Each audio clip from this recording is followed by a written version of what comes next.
Thank you. Thank you very much. Ladies and gentlemen, this next trick is more of a scientific demonstration than it is a magic trick. Did you ever hear the expression oil and water doesn't mix? Yeah. You know, like if salad dressing, if you let it settle, the oil will always rise to the top. That's usually true. However, in the magic world, my world, what? Why are you people always laughing at me, okay?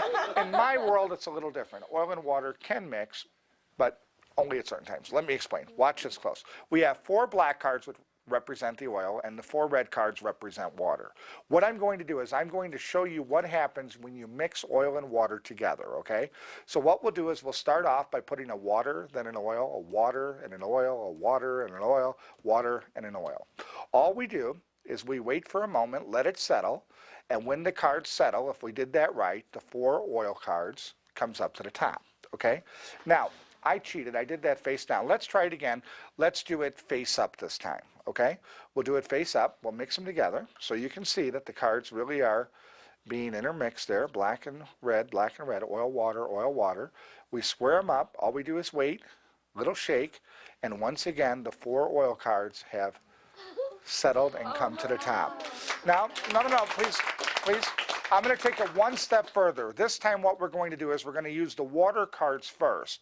And here's what happens if you drop the oil on the water and just snap your finger, then you can make oil and water mix all the way through.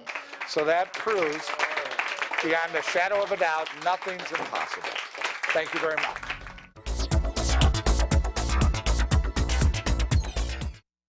I told you I'd be back. I hope you weren't waiting long. This next trick is Dave Solomon's Refined Oil and Water, and it appeared in the book called Sessions, which was written by my 2 close friends, Dave Solomon, of course, and Simon Aronson. Refined Oil and Water is a method that uses 1 extra card besides the 4 water and 4 black cards.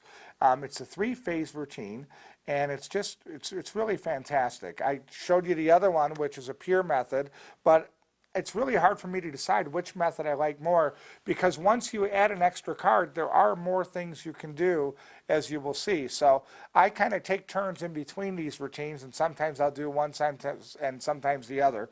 Anyway, I'm leaving them both, giving them both to you so you can make your own choice, okay? The setup is 4 black cards followed by 4 red cards, and then the extra black card, which the spectators don't know about, is on the back, okay, or at the bottom of the face-up packet. So you start off, same type of a pattern, oil and water doesn't mix, and you say the 4 black cards represent oil, and you fan them over one at a time, one under the other, as you say 4 black cards, and the 4 red cards, you do the same thing, you thumb them over. Stop when you get to the last one. Don't go too far. You don't want them to see the last indifferent card. If they do, shoot them, okay? So you go 1, 2, 3, 4 black, and then 1, 2, 3, 4 red cards that represent water. Close up the spread, turn it over bookwise, and say, watch what happens when we try to mix oil and water together. You say, here's what we're going to do. We're going to mix the 4 water cards over here with the 4 oil cards. Now, I love this first method, this first phase, because it looks so clean. If these are the black cards here, they have to be red. There's no doubt in the spectator's mind. There's no suspicion. This first phase is basically Howard Lyons, and it was called Wildwood, and it belongs to him. You show the oil cards. You now turn these over, and you say, I'm going to mix oil and water together. So you start off by saying, we'll take a water, you flash its face, and we'll mix it with an oil. You drop a card from the other hand, but you don't flash the face. Now you flash the face of the next card, you say a water, and you bring your other hand up, flash the face, and say an oil. Bring the other hand up, flash the face, water. Bring the other hand up, flash the face, oil. Now you go to lift this to flash the face, but for some reason you can't grab it, so you change your position. You forget about flashing the face, really because you can't, and then you come over here and you show the oil going on top. So if that didn't look like you mixed oil and water, nothing will. What a great phase that is. Now you lift these up, you say you give the cards a little shake, and when you do that, the 1, 2, 3, 4 oil cards will come to the top. So you do what I did there. You just fan them over one under the other. Place the rest of the packet on the side. And then you're going to do the old ram subtlety, even though you don't need to do it. You're going to do it because you're going to condition them for a real Orlam subtlety, which you'll need later on. I'll explain. Okay? You take the top card into your other hand, and you turn both hands over, flashing the face. So you say, look, the oil cards, and as you turn down, you drop the card from this hand, but you drop the top card from the packet in your other hand. Then you separate the next two. As you end the sentence, the oil cards came to the top. So that's the old ram subtlety.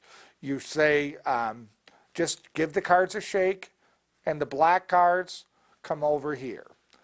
Now, that's kind of a suspicious looking count. I think we all have thought that at one time or another. What's nice about using it here is you now pick these up to show the red, and then on second thought, you turn these over and you really spread them. Now, what that does is it takes all the doubt away from the spectator, because you didn't do anything there. And if there is a magician in the audience, that's going to pretty much blow him away. Because you just did the old ram subtlety. He knows you must have been hiding something. All of a sudden, you're clean. So it kind of works for both. You now say, you know, that was pretty good, but I should show you the cards as they're being mixed. So this time, I'll do everything, and I'll do even the mixing face up. You now turn the packet over in your hand, and you're going to spread them out, showing 4 red cards. Now, actually, it's 4 red and a black is second from the bottom, so you have to spread them out without the black card showing. How do you do it? I don't know. I never got that Marlowe book. No. I'll show you how you do it. You spread over the face red card, then the next one underneath it, and now all you have to do is do a buckle or a pull-down move, grab hold of the double, and then spread that one back. And now you have a spread of 4 cards, 4 red cards. You say we will mix the oil. You pick up one of the black cards and put it second from the top. Pick up the next black card, put it between the next 2 red cards. Insert the next black card between the bottom 2 red cards, and insert the very last one down at the bottom. Point out that they're really mixed. Square them up. Turn them over. Give them a shake. Say the cards are settling. You spread the top 4 over, put these on the side, and now you're going to do the old ram subtlety again. This time you need to do it because they're not really black, but the old ram subtlety will make them appear as though they are. So you take the top card in your empty hand, turn both hands over, flashing the face, drop the card that's in your hand, the single card, first to the table, followed by the top card of the packet. Then you separate a card in each hand, showing the 2 other black ones, put one on top of the other, drop those, and square up everything. Pause, and now you're going on to phase number 3. You say, so far we've been mixing the black and red together. Let's see what would happen if we show the red cards first. As you say that, you're now going to do the old ram subtlety again, but with the red packet. It's a little different because you have 5 cards you're dealing with versus 4, but it doesn't really make the count any harder. I'll show you. You take the single card off the top into your hand, and then just like before, you turn both hands up and flash the bottoms. Now the single card goes down first, followed by the top card of the packet that's left over. You then take another single card in your hand, which leaves a double here. They think it's a single. You turn both hands over, flashing the bottom of each packet. And now, when you put them back together, make sure that the single card goes on top, and then drop everything and square up that packet. So you very cleanly just showed those as red. You now pick them up. Again, you flash the bottom. As you show the black, you say the only way you can mix oil and water is by magic. You drop the black on top of the red, snap your finger. All you have to do to make them mix is turn them over and start to deal. You deal a single, a single, a single, a single, a single, a single, and a single, and it looks like every card mix. The very last one is a double, so you take the double and you use it to scoop up the spread. You turn them over, put them down, and as you're doing your closing line, just take the bottom card, use it to scoop up the packet, and you can actually spread them out. And even though there's an extra card there right now, nobody ever notices. It gives you a real clean feeling. You then close it up and put it away. And that's Dave Solomon's Refined Oil and Water from Sessions. And again, take your choice. And don't just stop here either. You go through that Marlowe literature and you're going to find more oil and waters than you ever need to know. But each one of them will have some clever idea which you can use to put together your own routine the same way that I have and the same way that Dave has. So thank you very much. Hope you enjoyed it.